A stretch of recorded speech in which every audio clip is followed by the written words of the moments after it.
This is a full day of eating and what I'm eating to get lean this summer. For breakfast, what I'm having today is I'm having 2 Built bars. We have a chocolate flavor and then the churro flavor, as well as a Fairlife protein shake right here. This is really just out of convenience. It's something quick and easy. I go to Sam's Club, I pick up some of these, I pick up some Built bars. And this is for like really the mornings when I don't really feel like cooking or making something, or I'm out of bread for French toast. I'll usually rock this just to get some nutrients in my system and get the day started. The overall goal for today's calories are right around 2,500 calories. For this breakfast, this is 410 calories. Overall macros is 64 grams of protein, 34 grams of carbs, 7 grams of fiber, and then 7 grams of fat. So super low fat, moderate carb, and then really high protein. Give this Built bar a little bit of a taste test here.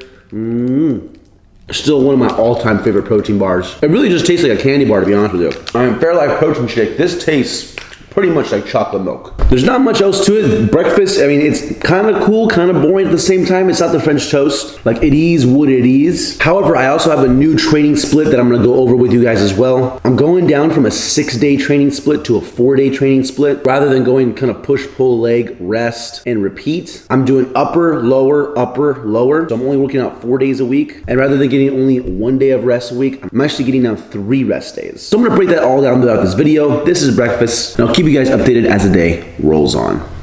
Alrighty, so here's the next meal of the day, and what we have is some Panda Express. So what I ended up getting was the bigger plate. We got double teriyaki chicken, 1 serving of orange chicken, and half and half between fried rice and chow mein. This brings our total caloric intake to 1680 and our overall macros to 155 protein, 137 carb, 10 grams of fiber, and then 62 grams of fat. Whenever I'm like in a kind of a work mode, like today I was doing a bunch of work at the computer, I didn't really have time to eat. Then I had a meeting with one of the owners at the gym I train at. Kind of tend to skip a little bit of meals. Anywhere between 3 to 5 meals a day is optimal for muscle growth. So rather than eating like meals 2 and 3, I'm kind of combining meals 2 and 3 into 1 meal. And then after I eat this, I'm gonna go back to the gym, train some clients, then I'm gonna work out. So I'll probably be combining meals 4 and 5. So honestly today, I might be eating 3 times a day. I'm gonna devour this and I will see you guys during today's leg day.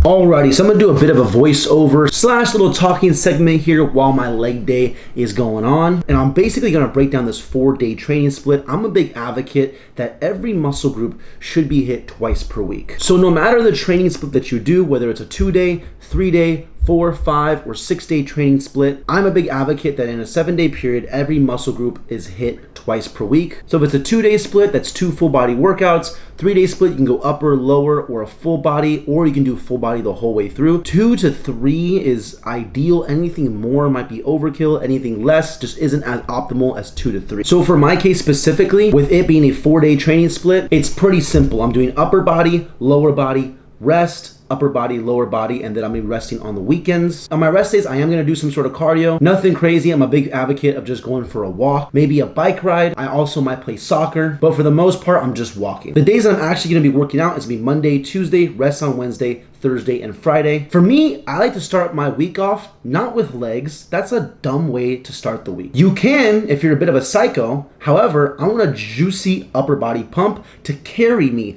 through the rest of my week. So for my upper body split, it's pretty simple. I'm starting off with chest and back. So I'll do 2 exercises for chest, 2 exercises for back. I'll do around 2 feel sets and then 2 working sets to failure and beyond failure. The ideal number of sets you want to do per week is anywhere between 10 to 20. However, if you're pushing yourself extremely hard, like I'm talking to failure, beyond failure type of sets, then you don't really need as many sets because the intensity is so high. So the higher the intensity, the less volume. Lower the intensity, more volume. I'm a bigger advocate of training super hard and not for long. That's personally what I've seen the most growth from, and I honestly just enjoy that style of training more so than leaving some reps in reserve. That's just how I personally like to train. The next part of the workout, I'll do shoulder presses, superset with rear delts. So I hit a set of pressing, either dumbbell or machine, then throw in some rear delts, and then I'll end the workout with a bit of a circuit, biceps, triceps, and then side lateral raises. I'll do around 2 to 3 sets, completely until failure for the accessory movements, and that's really all you kind of need. I'm repeating this upper body workout twice per week. For my leg day, it's a little bit more specific. So on day 1 of my leg day, I'm doing something more quad focused. So that's leg extensions, hack squat, leg press, and then more leg extensions. Again, the same principles apply. Right around 2 working sets per exercise to failure, and then also beyond failure. And then on day 2 of my leg day, I'm doing something more hamstring focused. On day 2 of my leg day, I'm doing something more hamstring focused.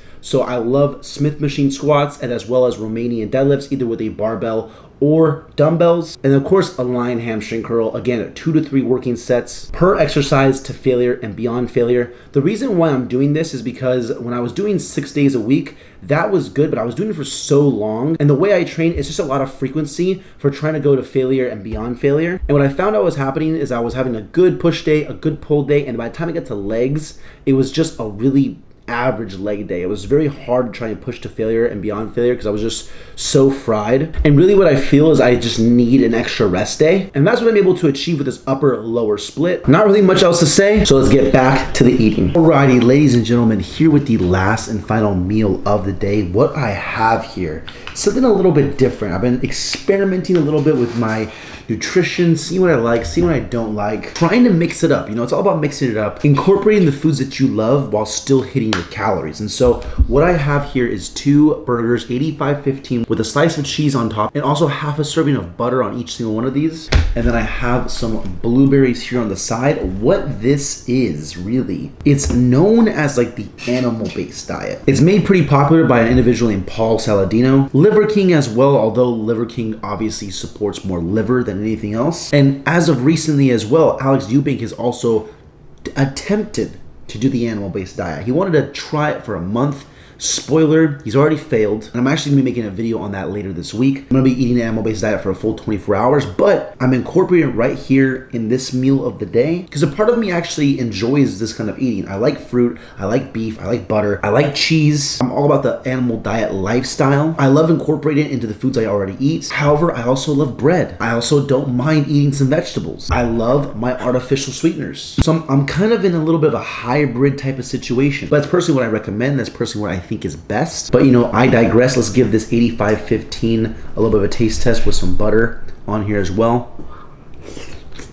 Oh man. You know, after eating 96.4 or 93.7 ground beef for such a long time, when you have something like 85-15, it makes such a big difference. Taste is so good because you have the extra fat in there and it just tastes phenomenal. Like when you cook this kind of beef on a pan, you don't need any Pam spray, any olive oil. It has enough fat where it can kind of just cook in and of itself, almost like bacon almost. After this meal here, total calories are 2506, so right around the 2500 calorie mark. Overall macros for the day, we have 208 grams of protein, 159 grams of carbs, 122 grams of fat, and then 14 grams of fiber. I'm an individual that just really cares about calories and protein. I've had plenty of calories, I've had plenty of protein. Some days my carbs are higher, some days my fats are lower. It all depends on the day. This is just one of those days where that's just not the case. It's also one of those days where I've eaten less total meals. I've only had 3 meals rather than like 4 to 5. But again, calories in versus calories out. This is fantastic. Anyways, ladies and gentlemen, I hope you enjoyed this video. I'm wrapping the video up here. Leave a like if you guys enjoyed. Subscribe if you guys are new. It's been your boy Joe. Peace.